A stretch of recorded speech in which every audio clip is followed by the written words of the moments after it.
Ladies and gentlemen, building implosions are impressive to watch. There's just something fascinating about a huge structure crumbling into nothing but rubble and dust in just a few seconds. But it takes weeks and weeks of dedicated planning by a team of specialized engineers to pull this off. They have to be extremely precise and extremely accurate when they rig the buildings with explosives. This is not a job that can be taken lightly. Otherwise, there can be serious consequences. So sit back and enjoy these building implosions that were made possible by these highly specialized demolition teams.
Now that was impressive to watch, wouldn't you agree?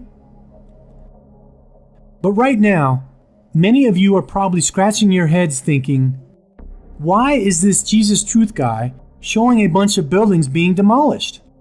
I thought this was a Christian channel. What's going on here? Well, I have a little secret to share with you. These two buildings right here that we just watched fall down are the buildings that came down in New York on September 11th, 2001. That's right, 9/11. Let me replay them again real quick in case you weren't paying attention.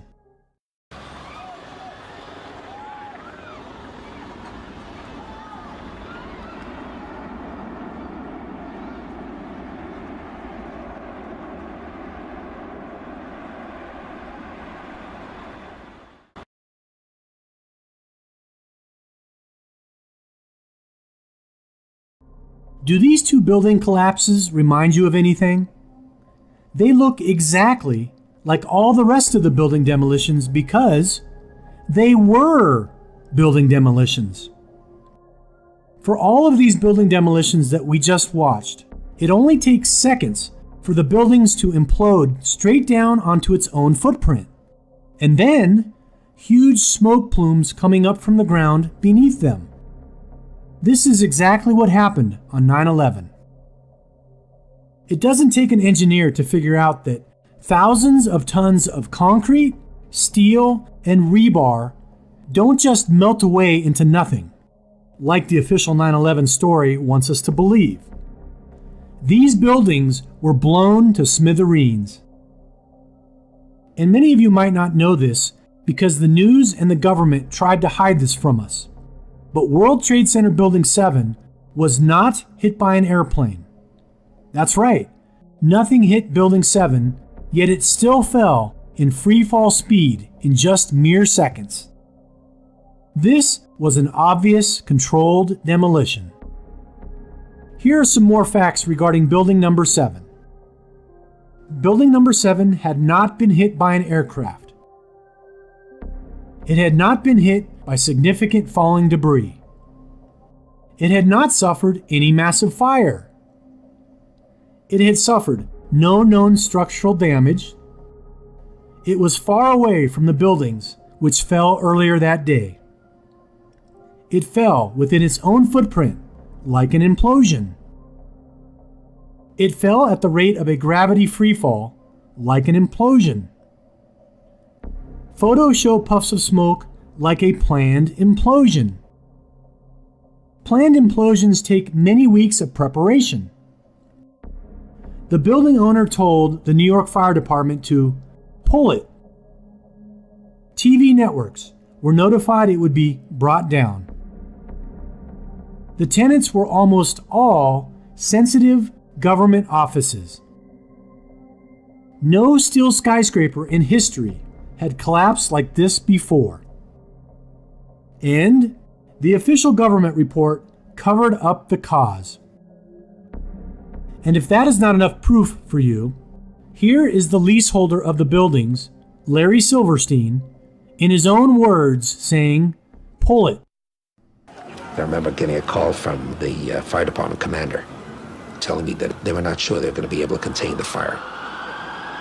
And I said, we've had such terrible loss of life. Maybe the smartest thing to do is pull it. And they made that decision to pull, and then we watched the building collapse.